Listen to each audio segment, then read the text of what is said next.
What am I doing here?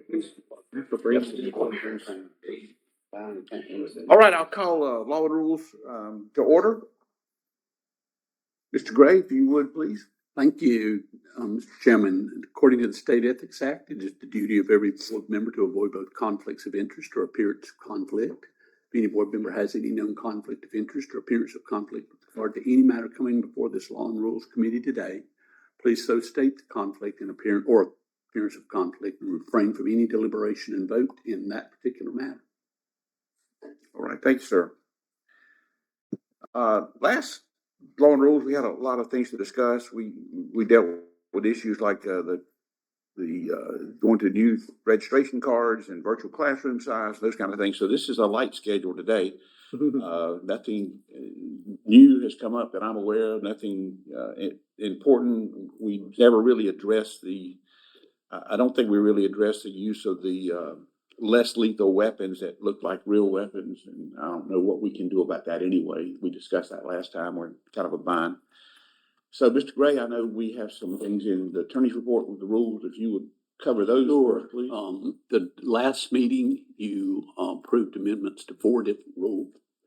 The filing of those rules got separated, got a little gap in there. I had it in my file that you approved 2 and didn't approve 2 until I got talking to Mr. Sherwin and Mr. Bullard, and they said, no, all 4 were approved. So 2 got filed, and then 2 got filed a few weeks later because I was holding on. I thought there was still discussion on it, but there's amendments to 0.0901A3, where we changed it that you only have to successfully qualify with a firearm once in 2 attempts. And then there is a change to 0.0904 regarding, 0.0904 to do it in 2 attempts, the same as in 0.0901A3.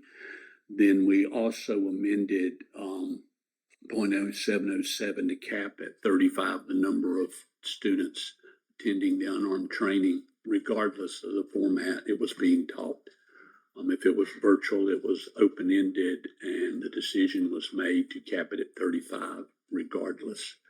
And then for the committee decided that to change or amend 2 administrative rules, 0.0705 and 0.1305, which would be your regular unarmed guards and your unarmed armored car guards, that if they do a transfer from one company to another, they have to have a criminal history record check to do the transfer. So those have been filed, but as I say, they were filed a couple of weeks apart. For 0.0707 and 0904, the public hearing will be July 31st. So it'll be in a couple of weeks at the board's office. Then for the other 2, 0.0705 and 01305, which is the amendment regarding a criminal history record check, that public hearing is August 25th. And both of them, though, doesn't really make any difference because they'll both come back to you at your November meeting. Doesn't make any difference at all. But all 4 will come back to your November meeting. They just got filed. What's the public hearing on 0707, the cap on number of students? It is July 31st. Okay. 0903 is July 31st? 0904. 0707 and 0904 are on July 31st. And what about 901? That's 0904 is the reference. I said 0901. I read my notes. Oh, they're the same. Picking up the same rule that is in 0904. So 0705 and 1305 are the ones that are August 25th. Okay. But either way, it doesn't make any difference because they will all come back. And, in fact, they were only a week apart. Right. They were only a week apart. No more than that. But anyway, it doesn't matter because they still come back to you at the November meeting. It doesn't matter either way. Okay. And I doubt there'll be any comment on these. From your lips to God's ears. And I just found a typo in my attorney's report. Great. Got to qualify. It says quality, successfully quality the firearm. I hate autocorrect. I genuinely hate that. Anything else in the rules? No, sir. What about anything in the General Assembly? There is. Hang on just a minute. Let me fix my. I hate autocorrect. Yeah, there've been a couple of bills, and I mean, I think folks were listening, or just the conversation a while ago. There's been some changes in some bills. We now have a universal licensure bill that is going to, that is taking the place of the Regulatory Reform Act. That this bill, there was a bill in the last session that passed and it became effective October 1. Got a new section for universal licensure in North Carolina. Mr. Sherwin and I made the recommendation to the board or to Law and Rules and then to the board at the time that we didn't think we needed to make any changes because it had a provision in it that said that you would still have to meet the qualifications of the board of whatever licensing board in North Carolina, which included us. They're taking that out. So we were like, okay, if you've got a license in another state and you've applied here, that's really no different. It didn't do anything for anybody. And we were like, we don't need to change anything. All we have to do is say, well, you still got to meet our standards. They're yanking that out if this bill passes. So we may have to make some changes. I'm watching it as are all the other boards in North Carolina, but bill and the new law really did nothing for anybody, and I think somebody discovered that, so they've gone. Any back. reason for doing that? I mean, well, It didn't do anything. I mean, if you're wanting universal licensure recognition, that means if you have a license for whatever, engineer, surveyor, private investigator, whatever in another state, and you come to North Carolina and we've got a provision that says you still have to meet our qualifications. I mean, really, what good is that? Yeah. But the intent is to recognize other states' licenses. So somebody pointed it out to somebody in the legislature and said, this doesn't do anything. Because everybody took the attitude. Still got their own. Sherwin and I did they still have to meet our qualifications. So they're yanking it out. And this is also the one that I laughed at, or we all laughed at, because it said the state's contiguous to North Carolina. So at some point, West Virginia became a contiguous state without our knowledge. But they've taken out the contiguous states, Virginia, Tennessee, Georgia, South Carolina, et cetera. And it'll now apply to licenses from all 50 states, the territories, and the District of Columbia. So we may have to make some changes to our administrative rules. What type of changes will we need to make? Well, you're going to had two provisions that actually said the same thing. One, that your qualifications had to be, or their qualifications had to be substantially similar to ours. And then one that said that the provisions for the demonstration of competence through methods determined by the board. So ours would be X number of hours, experience, depending on what it is. Polygraph's different, but some have no experience requirements. Things like courier and dog handler don't have any experience requirements. So we'll have to, that was what was protecting us there.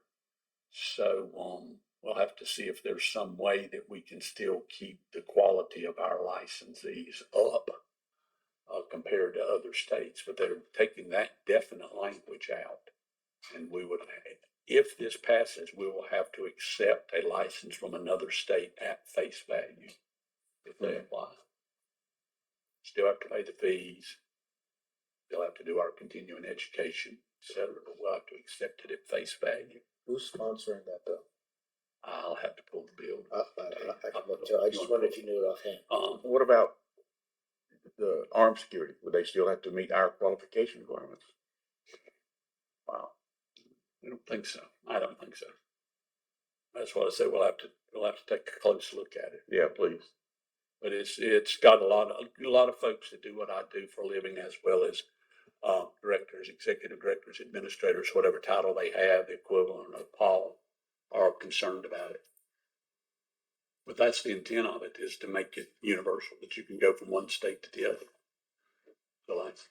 And as we know, a lot of states don't have qualifications as high as ours. Well, I'm sure CJ Standards will be concerned about this as well. So insurance standards. How would that impact? We have the rule. Forgive me, I don't remember the number offhand, where an unarmed officer can come and work for 10 days with the approval of the director. Now that has, when there's a state of emergency, it can be on, but right now, how would that impact? We kind of have to look at the language of it. It may just nullify that. It could just nullify it.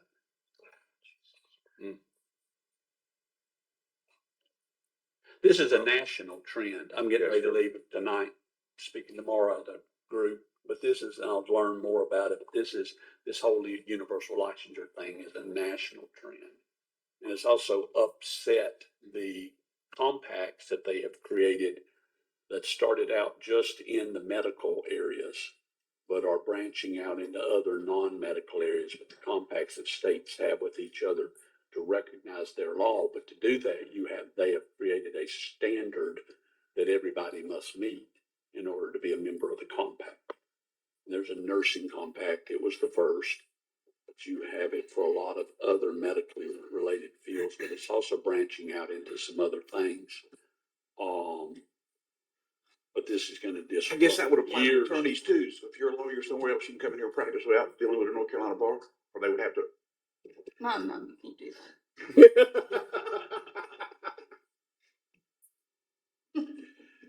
Wow. Pretty wild, isn't it? Yep. What else? Talk about going to the least common. That's it. They've gutted a couple of laws. The Private School Security Act has now become the Dominique Moody Act and has absolutely nothing to do with school security. But the School Security Act is the one that would have allowed employees or volunteers at private schools to carry firearms or stun guns on the campus. Got totally gutted, and now it's the Dominique Moody Act, which has to do with social services and child welfare. Has absolutely nothing to do with it anymore. The Senate Bill 50, the freedom to carry in North Carolina, which means that anybody, anytime, any place, anywhere can carry, and also issues holsters to diapers on toddlers in preschools. No, not really, but it's broad. But it is what they call a constitutional carry bill. It passed the Senate, as you know, and has been pending in the House. And I counted them up. I think it's 13. I think it's 13 times it's been on the calendar with no vote, and hasn't been on the calendar since April. Yeah, I don't see that happen. Make it through. It's one of those bills that slipped through, and then they realized what they had done. Yeah. Exactly. But it's not as, I'm of course exaggerating about that, but anybody 18 years of age or older can carry a concealed handgun without a permit, without any training. They're losing one of the big supporters of that bill. They're also losing one of the big supporters of that bill, and Representative Kidwell. That was his big bill. Yeah. And then there is a House Bill 1033. It's called the Dental Board Reform. Some of you were on the board at the time, but in 2015 there was a case had an impact all the way across the nation on all occupational licensing board, but it originated out of North Carolina regarding the North Carolina Dental Board. It did not affect this board or your sister board, named at the time the Alarm Systems Licensing Board, but the Security Systems Licensing Board now did not affect you all because of your staff being under a state agency, but it affected all the other boards. But the bill that was introduced in 2017 to address that U.S. Supreme Court case had a lot of provisions to put more structure and control in it. I happen to have been one of the persons that drafted that bill in 2017.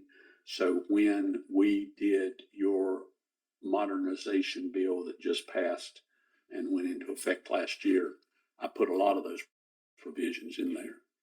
And so you're already in compliance with this bill if it passes. But I did a lot of changes in there to make sure that you are in compliance with that U.S. Supreme Court case. And so even if this passes, you as law and rules probably won't have to address anything unless something new gets stuck in it. But we went ahead and brought ourselves in compliance because they were all good things. Right. That's it. All right. Does the committee have anything to bring forward? Mr. Chairman. Yes, sir. I'm probably going to start a brouhaha here, but I do have two things. Okay. Yesterday, during the screening committee, we had a young man come before us who was denied his unarmed registration because he had a felony conviction 10 years ago. There were 2 points about this that when it came up, made my ears pluck up. One, during that, I had asked the investigator if or how the question about whether or not he ever had a felony conviction was answered on the application.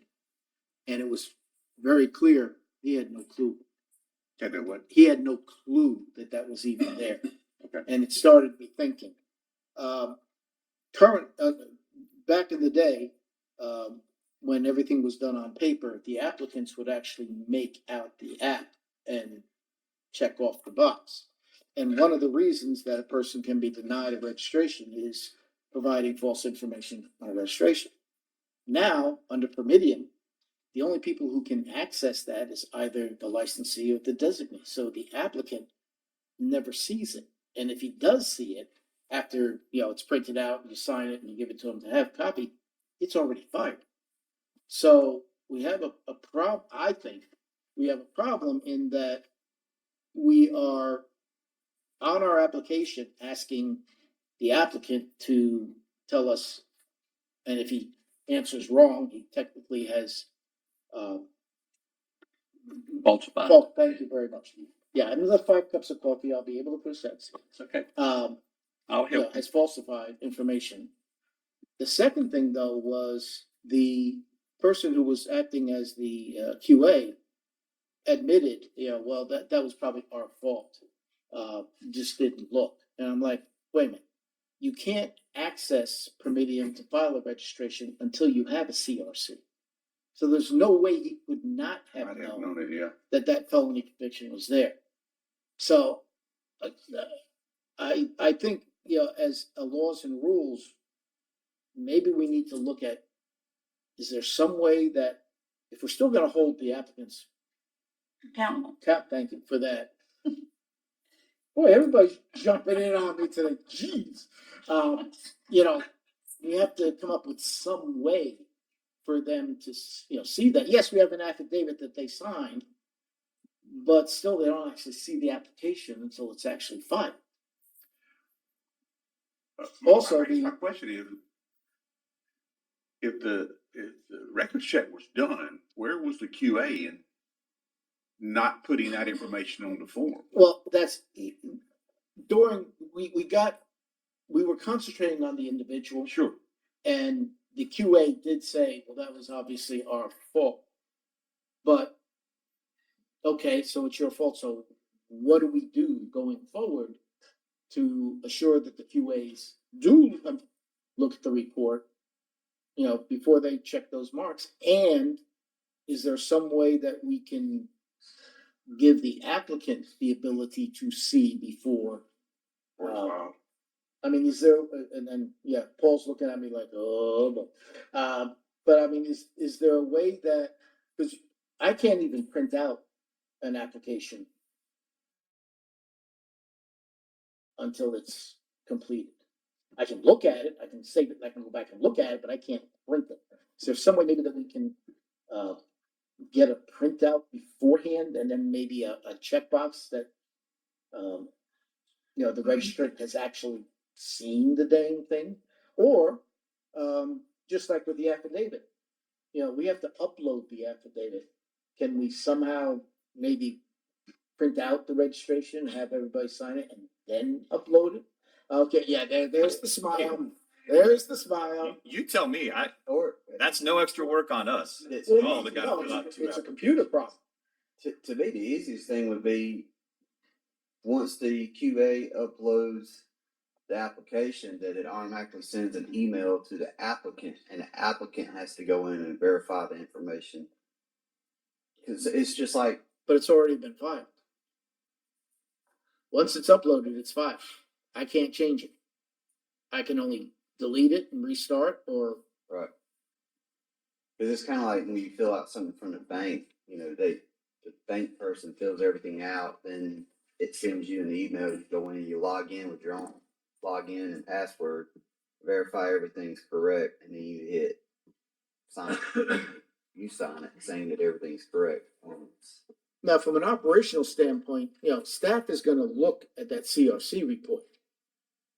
Now, unfortunately, it's 74C, but I mean, maybe we don't have that question on the app because they have to submit the CRC and. Well, those type things, how, I guess we're a victim of going to a fully online system. Which we had to do. Yeah. I mean, Oh, yeah, let's- everybody we has had- gone to one. I will tell you, Mr. McRae, and that I wouldn't expect you, I've said it or explained it a number of times in years past, and I wouldn't expect you to remember it because it is such a minor thing, but even under the old paper applications, we quit charging people with falsification because you would take them to OAH and they would check no, but they would attach a criminal history record check that clearly showed that they had a criminal history, a record. And so the ALJs wouldn't charge them with falsification. I mean, and we don't have the crime of common law stupid. We did. But if you have a criminal history record check on yourself and you still check no, something's going on there. But the ALJs would not call that falsification if they sent a criminal history record check. We had the record, yeah. And do so we we even- just quit doing it. Do we even need the question? In fact, they probably quit doing it before I started representing the board. Just gave up on saying falsification in those cases where they had to submit a criminal history record check.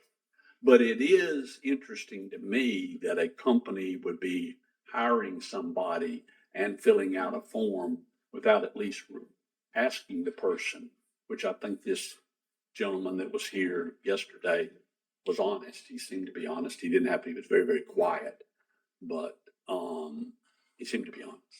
But I think he would have told him, yeah, I've got a criminal history. You might want to look. As I recall, the QA did, say that he was forthcoming during his interview that he had, and the QA that was there, was replacing the one who actually made out the app. So, okay.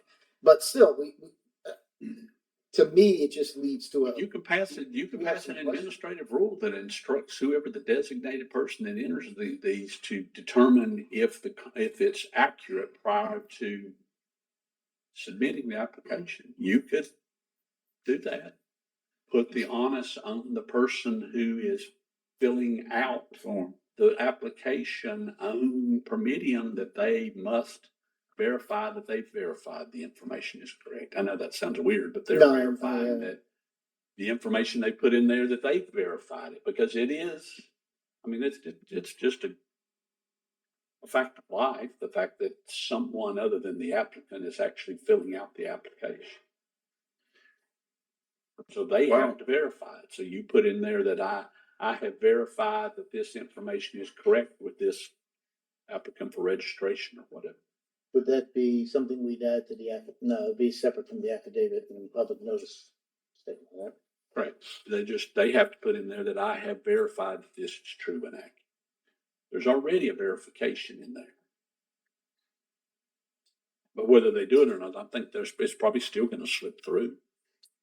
It's still someone going to slip through where they don't know. Why don't you, Paul, draft something like that and just bring it back at the November meeting? A rule that Yes. it'd have to go in each of the applicants. How many grievance cases do you want? I mean, I don't have the numbers in front of me. Maybe let me look at the numbers first. Okay. See how often this happens. Okay. I think it's probably more than you want grievance cases. Okay. But Which is, I mean, it's really interesting the number of people. I mean, I think there is falsification. I mean, I think there's definitely people that's falsifying, but as I say, it ought to be common law stupid. Why would you say no, knowing they're doing it? When you've got a record there, yeah. Well, that's what I'm saying. The applicant isn't saying no. Like I said, when we're doing it on paper, the applicant was making out the form, so, but now. Yeah. They, Unfortunately, the end result's gonna be the same. I mean, I don't know how it's done in most, but to me, I would assume most agencies are simply taking the application, the employee application and putting. And some that in. boards don't do it. I've got one on my board that does not do criminal history record check. And I just recently saw a gap in their resume.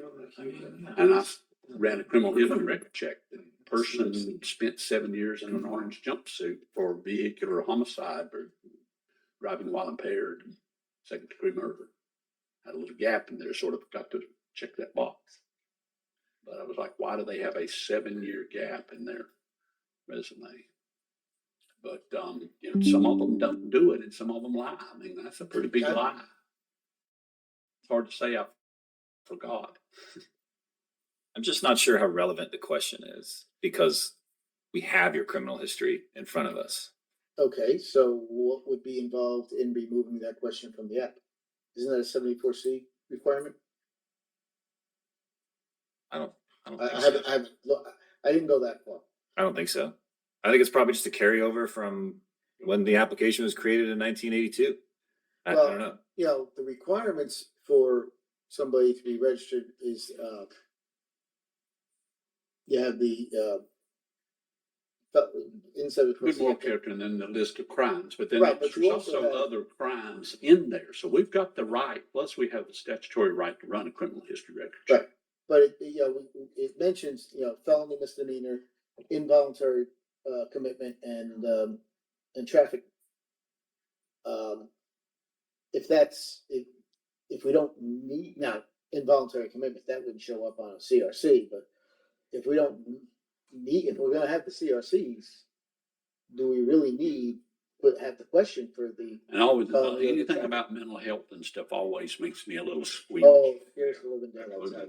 Makes me a little squeamish. It's all those questions exist. And I mean, we can take your license for having been, declared mentally incompetent. I mean, that was a very common thing, but that was long before you had all the protections for somebody's medical history.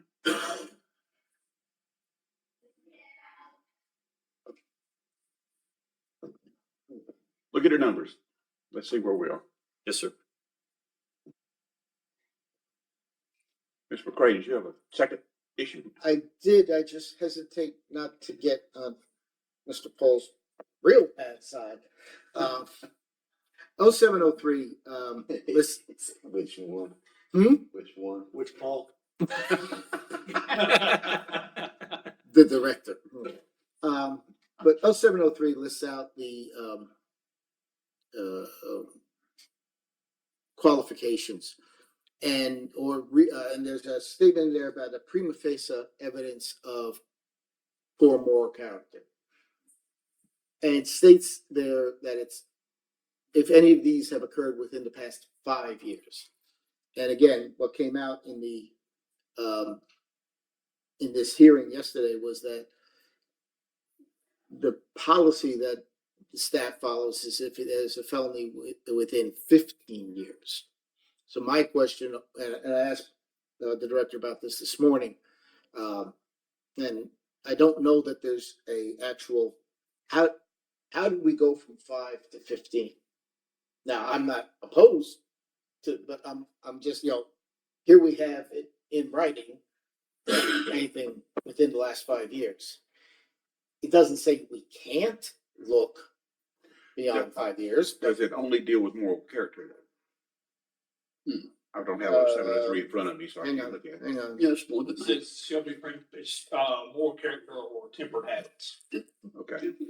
Any of the following of the past 5 years, and it's the whole from the statute, the guns and drugs, felony assaults, the breaking in. all that What I stuff, call long the litany. no dump Yeah. convictions. Yeah, that's a verbatim repeat of what's in the statute. Right. I don't think the 5 years is in there. 5 years is not in there. The crimes are in there. Right. But the 5 years is not. That goes to the manual. And as I said, I have nothing against, I just, since it, Do we need to clean that up? yeah, because every time I teach, I have to teach people this, you know, oh, here's prima facie, within 5 years, blah, blah, blah, blah, blah, and all of a sudden we tell someone 15 years.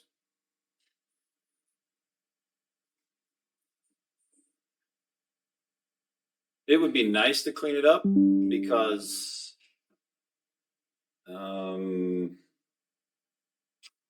specifically if we're talking about, it's using the word shall be prima facie evidence that they lack good moral character within 5 years, and it mentions illegal use or possession of a controlled substance. You know, you have our applicants have a misdemeanor marijuana possession charge within the last 5 years. A lot. Yeah. And we don't currently deny for that. Yeah. So we don't rely on this 5-year thing. We rely on your board policy with the chart and the, you know. So the policy is doesn't follow reg? No. I would say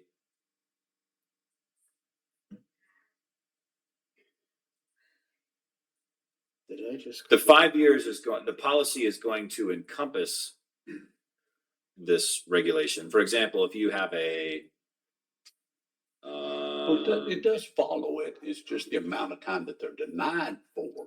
I mean, the length of time. yes. For example, an act of violence, if we call that a conviction for assault on a female, which is a common one we see, it's a misdemeanor, an A1 misdemeanor, we'll deny that for 10 years. So we're going beyond the 5. So if they were within the 5, they'd get denied anyway, because we're going out to 10. Which then they would come to screen, if they wanted to, they'd come to screen for appeal. Used to go to OAH, now they come to school. And if they go to OAH, we still don't have to accept their Correct. determination. Mr. Henry's gonna be very upset. This little thing with the good moral character and the prima facie crimes only exists in 3 boards. Yours, security systems, which used to be alarms, and believe it or not, physical, the trainers, the athletic trainers. It's weird. They picked it up out of ours. It's a very weird statute. But that's the exact language in the statute. If you wanted to do anything with this rule, well, if you wanted to get rid of this 5-year language, I would probably just strike everything after the first sentence of be of good moral character and tempered habits, period. Because then if we want to look and see what constitutes good moral character, we can just look back at the statute where it's defined and rely on the existing board Policy for the time based on the type. Yeah. Felony versus. Okay. That's what you want. Well, as long as there's a definition somewhere. Mhm. Yeah. A definition of what? The good moral character. Yeah, you forget that. Well, no, he said. Don't, in I'm the sorry. statute. I know, It's been fought up and down to the Supreme. Absolutely. I know. That would be a great idea, Mr. McRae. And if you can come up with that, you will solve the biggest legal problem in North Carolina. It's gone up and down to the Supreme Court lately. Nobody can decide what it means. Yep. You could fill this room with the briefs, the legal briefs on the topic. Let's There's look at that, cleaning that language up, and then let's also look at the board policies and make sure that everybody's in agreement with time, just like the marijuana thing. Sure. I will tell you, Mr. McRae, with all the argument over it, we are better off than most boards. Because Again, it I'm says not trying- those are prima facie evidence.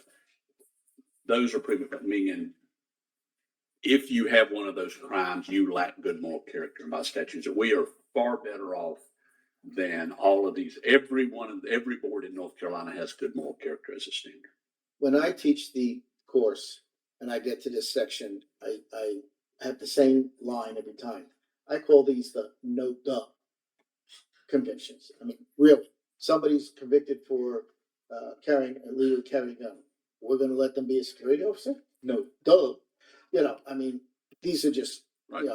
but like I said, But no, Now it's I'm on being Mr. fought Director's rather bad side. vigorously. On my bad side. It's being fought rather vigorously in the courts. Supreme Court just handed down, I would say, at least 3 cases, 2 years from good moral character.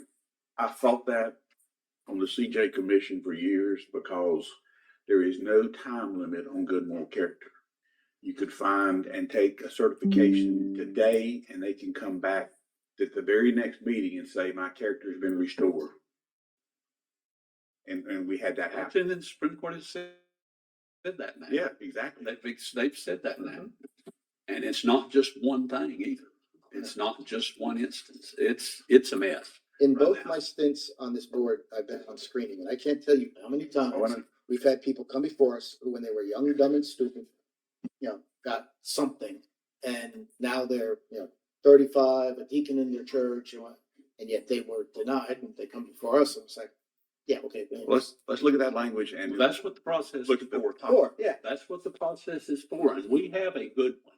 I think we have a very good and defensible process. Well, I'm looking to defend. Because of that statute. Right. And I think it was a great move for the industry and for applicants and for it to come back to screening. It has worked very well. That's something that Paul implemented within 6 months or so of taking this job. And I will say it 1,000 times. It's one of the best things that's happened because you all get to decide and not an ALJ, and it has to come back to you. But you decide what's good moral character. Yes. If we're done talking about all that. Go ahead. I think that, we need to discuss weapon sharing. That's a simple word, sharing. Obviously what we had this morning before some training, some companies out there they have their weapons, but then they share the weapons with multiple employees. I've been brainstorming about this, and specifically with my company, if I issue a weapon, I lease that weapon to one individual, and that individual is responsible for that weapon. I think that looking at the industry and looking at protecting the public, when you have a company that is sharing one weapon with multiple individuals, somebody's going to get hurt. So I think that we should look into it. If we decide to do something, great. If we don't, we don't. But I think it's something worth discussing. Because I can tell you from my company perspective, we're dealing with more and more armed sites and less unarmed sites. So clients are coming to us now, not wanting unarmed, they're wanting armed. And I just think that these companies out there, including mine, should consider not sharing. I think somebody will get hurt. So. come up with some suggestions. I will. Okay. Thanks, sir. 100%. Now, just a quick, Andy, the leasing provision, correct me if I'm wrong, Mr. Gray, deals with somebody using their personal weapon. Correct. Has All to be weapons leased. have to be either company owned or leased. Right, so Yeah. would that apply to a company leasing a weapon to a company owned, or a weapon that's owned by the owner of the company leasing it to the officer? It's the reverse. Yeah. It's the individual leasing it to the company, Yeah. or the company providing the weapons for them. Yeah, so if But the by company's leasing- providing the weapon, then they assign the weapon to that individual. That individual is then responsible for that weapon. Correct. It's kind of like, But what's happening here is they're not assigning a weapon to an individual, they're assigning a weapon to a post. to a post, correct? And then 5 different people 5 different people, yeah. using a weapon or handling a No, weapon. and my only Yeah. question was directed toward Mr. Gray was the provision for leasing has to do with the relationship of the officer's personal weapon to the company. And- Well, or they could, I mean, the company could lease it from. Okay, so that's, I'm Somebody just else. questioning. They could, there could, I'm sure there are Fine. people out here that lease guns to companies. I was just questioning whether or not that I think, other way. I you know, think going Mr. from- Renfro's concern is the multiple people using the same weapon and therefore the procedure that they use to exchange the weapon at the. Oh, no, store. I'm agreeing. No, I agree with Mr. Yeah, I just don't like hot seating. You know, hot seating, I call it hot seating weapons, that's the military term. It's interesting though, So- the correction has done that for years as an agency. Yep. I mean, you as a correctional officer, you did not take your firearm home, Well, a lot of federal, but I it was did. also revolvers. well, I did NIEHS and I did, Social Security and I did, there's another federal property in Morrisville, and they were all that way. You know, you had an armory, when you came on, you took a gun, went cleared it and then took it, So do the officers qualify with those guns? the models. Making No. models, that's why we They did got make a models. model like we did. Ours isn't as strict as CJ's, but Oh. that's why we have making models. So they don't have to qualify with the exact gun by serial number. They can qualify by making model. Because you may have one that ends in serial number 559 today, and tomorrow you've got 783. You know, As I long as agree, it's still I the agree with blood. Andy, I don't think that's a good plan. well, we're having a lot of problems with it, but I don't know what the industry would say about it. But that's not. Well, if the industry wants to do better, go up on your pricing so you can afford weapons for everybody, you know? I don't think you won't take home weapons owned by the company. Yeah, I just see it being a problem. At least, you know, within my company, I know who has that weapon. And if they shoot themselves or whatever, it's on them. It's not on John Doe that just handed me the weapon and clear. You know, it's on the person that shot themselves. Yeah. You know, so that's just. I'm not so sure. I'm sitting here, I mean, I listen to the conversation, I hear what you're saying, but I'm not so sure how the statute is worded right now that if we can control that, an internal policy matter. I just don't think we can. Can you look at that and get Andy that information? We can control the training aspect of it. Okay. And the weapons and the calibers and stuff like that, but as to how they own their weapon and how they share them among their employees, I don't think we can by law regulate that. I'm sitting here mulling it over in my mind. I don't know how we could do that. Thank you. Anything else? Just, because I'm old, dumb and stupid. Last meeting I brought up to you guys, the, specific regulations for the, security officer on educational property in Florida. And I know you told, I don't remember where it went from. Was I supposed to do something? I forget, but. I think so, because it's, Huh? I don't think there was anything to do. I mean, Okay. I saw the material, but we're still dealing with the General Assembly and allowing it. So. It Yeah. popped up on my, was I supposed to do something? General Thank you. Assembly's supposed to do something. Huh? General Assembly's supposed to. do Yeah, something. well, from your lips to God's ears. Yeah, pretty much. Anything else? Right? Motion. No, sir. Oh, sorry. It's like you were raising your hand. No, Just sir. to make sure. Uh-uh. All right. Well, if there's nothing further, I'll entertain a motion to adjourn. I already said that. Second. Oh, excuse me. Pay attention. I have a motion and a second. Let me get away from this woman. I'm afraid of this ask for woman. it first. All in favor indicate by saying aye. Aye. Opposed, like sign. Thank you very much. We'll convene the full board meeting in 15 minutes. Anybody needs to check out, whatever.